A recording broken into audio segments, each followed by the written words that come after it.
අද අපි Bitcoin price එකේ chart එක පොඩ්ඩක් ඇනලයිස් කරන්න යන්නේ. ඉතින් මේ chart එකේ පොඩි විශේෂත්වයක් තියෙන එක තමයි ගිය පාර টොප් එකයි මෙදා පාර টොප් එකයි යන දෙක බැලුවම ඒකේ බුල් මාකට් එක පටන් ගත්ත එක පොඩ්ඩක් සේම් වගේ තියෙන පොඩි දැන් වැඩ කරන දැන් යන ප්‍රයිස් පැටර්න් එකත් එක්ක පොඩ්ඩක් ගිය පාරේ ප්‍රයිස් පැටර්න් එකත් පොඩ්ඩක් සේම් වගේ තියෙනවා. ඉතින් ඒක ගැන තමයි මම ඔයාලත් එක්ක ෂෙයා කරගන්න යන්නේ. ඉතින් ඒකේ විශේෂත්වය තමයි අපි ස්ටෙප්ස් පහ ගත්තොත් ස්ටෙප්ස් පහේදී තමයි බොහෝ වෙලාවට බුල් මාකට් එකක් පටන් අරන් ඉන්නේ. ඉතින් අපි දැනට ස්ටෙප්ස් පහ කියන රේන්ජ් එකට ලං වෙයිගමින් ඉන්නවා. ඉතින් ඒක ගැන තමයි අද කතා කරන්නේ. ඉතින් ටිකක් වටින වීඩියෝ එකක් වෙයි. සහ ඔයාලට බිග් පික්චර් එකක් ගන්න පුළුවන් වෙයි බිට්කොයින් ප්‍රයිස් එක ගැන. හරි. මම මේක ටිකක් තේරුම් ගන්න ලේසි වෙන්න මම මේ විදිහට ස්ටෙප්ස් පහකට ලකුණු කරගෙන තියෙනවා. ඒක මම ඔයාලට එකින් එක පැහැදිලි කරලා පෙන්නන්න මෙන්න මේ විදිහට.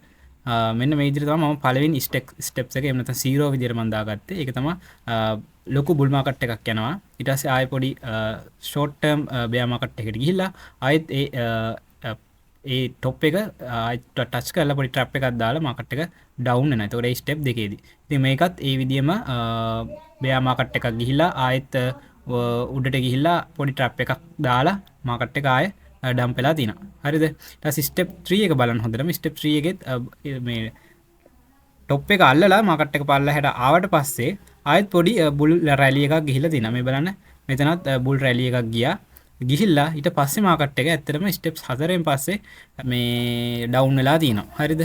මේ දැන් මේ ඩවුන් වලට වඩා සෑහෙන ප්‍රමාණයකින් මේක ඩවුන් වෙලා තියෙනවා. මේ ස්ටෙප්ස් 4 ඉඳන් ස්ටෙප්ස් 5ට. ඉතින් අපි බැලුවොත් මේ විදිහටම මේ ස්ටෙප්ස් 4 මේ සිද්ධ වුණා වගේ ස්ටෙප්ස් 4 මෙතනත් ඒ විදිහටම ස්ටෙප්ස් 4 සිද්ධ වෙලා තියෙනවා. හරිද? මේ පැටර්න් එකම මෙන්න මේ විදිහට මෙතන වැඩ කරලා තියෙනවා. හරි. දැන් මෙතන තියෙන විශේෂත්වය තමයි දැනට අපි ඉන්නේ ඇත්තටම මම හිතනවා මේක අපි තාම මේ වගේ ලොකු ඩවුන් ට්‍රෙන්ඩ් එකක් ඇත්තටම ගියේ නැහැ. මොකද අපි මෙතන ඉඳන් බැලුවා 63ක විතර ඩවුන් ට්‍රෙන්ඩ් එකක් ගියා. ඉතින් අපිට බලාපොරොත්තු වෙන්න බෑ ගිය පාර 63ක් ගියා මෙදා පාර 63ක් යයි කියන එක. නමුත් අපිට හිතන්න පුළුවන් සාමාන්‍යයෙන් ස්ටෙප්ස් 4 ඉඳන් මේ වගේ ලෙවල් එකකට කියන්නේ 45ක විතර ඩවුන් ට්‍රෙන්ඩ් එකක් සිද්ධ වෙන්න පුළුවන්. රයිට් මම හිතන්නේ 65ක්ම වැටේ කියලා. මොකද ඒක එහෙම තමයි කියන්නේ කාලෙත් ප්‍රයිස් එක ලොකුවට කාලෙත් කියන්නේ සයිකල්ස් වල සයිකල්ස් වලින් බලන්න සයිකල් එකකින් සයිකල් එකට ඇදී දෙන රිටර්න් එකත් අඩුයි වැටෙන ඩ්‍රෝ ඩවුන් එකත් බොහෝ වෙලාවට සයිකල් එකකින් සයිකල් එකට අඩුයි. බට් අපිට හිතා ගන්න පුළුවන් යම් මට්ටමකට මෙන්න මේ හරියට විතර වැටෙන්න තියෙන සම්භාවිතාවයක් තියෙන එක 52 වගේ.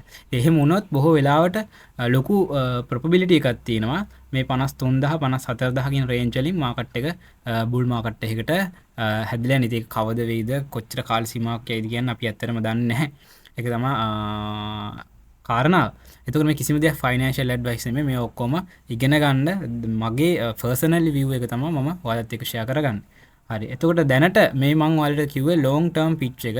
ඉතින් සමහරට මාකට් එක 50000 53000 නෑවිත් මේ හරියදී හැරෙන්නත් පුළුවන්. මේ මෙතනට වැටෙන්නත් පුළුවන්. මෙතනින් පල්ලෙහාට එන්නත් පුළුවන්. නමුත් මගේ හිතන විදිය නම් මම හිතන විදියට බොහෝ වෙලාවට මේ දැනට තියෙන chart pattern එක සහ දැනට තියෙන data අනුව මට හිතන්න පුළුවන් සාමාන්‍ය ලොකු probability එකක් තියෙනවා මේ 56000 50000 අතරට මාකට් එක වැටෙන්නේ කියලා. වැටුණොත් ඒක හොඳ buy opportunity එකක් විදියට මම personally දකිනවා. එතකොට අපි දැනට daily බැලුවොත් ඒ කියන්නේ short term market එකේ price එක මොකද කියලා බැලුවොත් ඒත් බැලුවොත් bitcoin price එක ඇත්තට මේ වගේ mid level resistance එකකින් reject වෙලා තමයි market එක දැනට තියෙන්නේ. එහෙම වුණොත් bitcoin price එක වැටුණොත් 67000 61000 අතර පොඩි rally එකක් යන්න ඉඩ කඩ තියෙනවා. එහෙම නැතුනොත් market එක ආයි 49000 48000 45000 වගේ range වලට උනත් වැටෙන්න ඉඩ කඩ තියෙනවා. නෑ ඔව් ඒ හරියට උනත් වැටෙන්න ඉඩ කඩ නේද? මම අර මේ range එකම වගේ අපිට ගන්නත් පුළුවන්. මෙන්න මේ range එක. මොකද මෙතන පොඩි wick එකක් තියෙනවා. wick එක ටච් කරන්න එන්න පුළුවන්. සමහර විට wick එක ටච් නොකර යන්නත් පුළුවන්. මොකද ගොඩක් අය මෙතන wick එක බලාගෙන ඉන්න අවස්ථාවකුත් තියෙනවානේ. අපි කොහොමවත් අපිට ප්‍රයිස් එක ප්‍රෙඩික්ට් කරන්න විතරයි පුළුවන්. ඩෙෆිනිට්ලි මේක වෙනවා කියලා අපිට කොයි වෙලේකවත් කියන්න බෑ. ඒක තමයි යථාර්ථය. එතකොට අපි මොකද්ද කරන්න ඕනේ? මේකේ තියෙන රිස්ක් එක අපි දැනගන්න ඕනේ. ප්‍රයිස් එක කොච්චර ප්‍රමාණයකට වැටෙන්න පුළුවන්ද? කොහොමද අපි කැපිටල් එක එච්චර ප්‍රමාණයකට වැටුනොත් මැනේජ් කරගන්න එක. අන්න ඕක තමයි ඔළුවේ තියාගෙන අපි යම් කිසි ඉන්වෙස්ට්මන්ට් එකක් කරන්න ඕනේ. ඉතින් මම හිතනවා මේ වීඩියෝ එක සහ මගේ මේ වීඩියෝ එක වලට වැදගත් වෙන්නේ නැති කියලා. ඉතින් ලයික් එකක් දාන්න. තවත් මේ වගේ වීඩියෝ එකකින් ඔයාලත් එක්ක හම්බ වෙමු. එහෙනම් ඔයාලට ජය වේවා.